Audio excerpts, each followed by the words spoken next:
Hey guys, and welcome to another episode of Woke Wednesdays in Real Estate. I'm Sean LaRue with Franklin Loan Center. I'm having a great day and I hope you are too.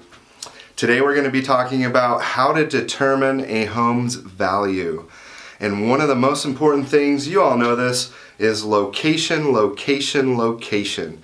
Okay? We all know that a home in Malibu that has the same square footage isn't going to have the same value in Palm Springs. It's all different. It's all based on the location. But what are a couple of other things that go into determining the value that could be important? So we all know that properties that are close to public schools, they've got great parks, dog parks, other community amenities like a rec center.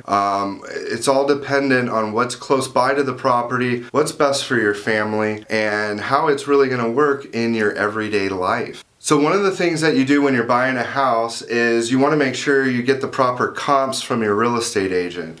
The comps or the comparables are comparable sales of like properties that have sold within, typically they want to see it within about 90 to 180 days. So within the last 3 to 6 months, that the properties are within about 10% of the gross living area or the total square footage or imprint of the property, as well as that we're comping properties that are 4-bedroom, 3-bath to properties that are 4-bedroom, 3-bath, as well as properties that may have pools or properties that may not have pools. All of these things are very important when comping properties, and I see it a lot in rural areas where it's difficult to get a really good value for a super unique property. You all know what I'm talking about. Extra outbuildings, equestrian, it's zoned a little differently. All these little things make a big difference when determining the value of the property. So those are some of the tips, those are some of the things that an appraiser is going to look at when considering which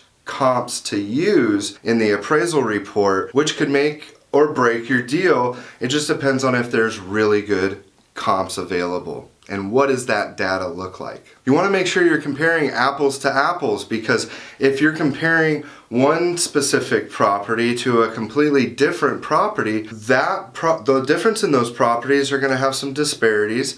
There's going to be some je ne sais quoi about the property that you may have more value than this other property, as well as condition of the property is very important. Back in the day when you were comparing a foreclosure or a short sale property to one that was a normal seller owned, what kind of condition was the property in? Are all of the cabinets in? Do we have a full kitchen? Do we have appliances? How does everything look in the property compared to the one you're buying and the other ones that have sold? And we are looking at actually closed comps or sold transactions, sold properties that have actually closed. So it really makes a difference. Listings can be put in there, but there's not a lot of weight given if it hasn't yet closed. So that's a huge tip. Definitely something you guys want to consider. So that's all I have for this episode. Thank you so much for joining me. Remember to subscribe, comment below. I love you guys. Thank you so much. And follow me on Monday for Monday Mortgage Madness. We'll see you soon.